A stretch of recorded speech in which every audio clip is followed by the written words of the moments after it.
The Department of Homeland Security is almost out of time. Democratic senators blocked a funding bill for it yesterday. NTD's Daniel Monahan has more on that, plus reactions from lawmakers.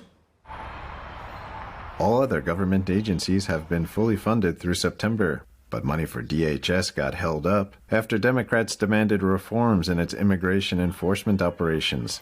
52 senators voted to advance a full-year spending bill, not enough to overcome the 60-vote threshold, while 47 senators opposed it. Senator John Fetterman broke ranks with his party to support the measure.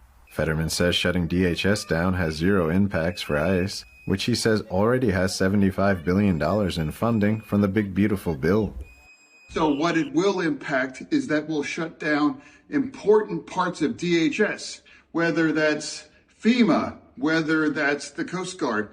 The deadline to fund DHS is actually tonight, but Congress is off all next week for the President's Day holiday. Many senators left after casting their final votes for the week. GOP leader John Thune vowed to call them back to Washington if Democrats strike a deal with the White House. Thune says Republicans made concessions in the bill, speaking on Fox News. Nearly all DHS workers will remain on the job, but many won't get paid until Congress passes a funding bill. Democrats explain their position. Funding for ICE and the Department of Homeland Security should not move forward in the absence of dramatic changes that are bold, meaningful, and transformational. This vote today asked a simple question. Will you rein in ICE's abuses, or will you vote to extend the chaos?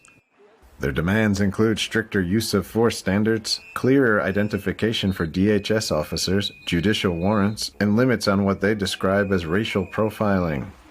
Other agencies that would be affected by a shutdown include the Transportation Security Administration and the Secret Service. Daniel Monahan, NTD News.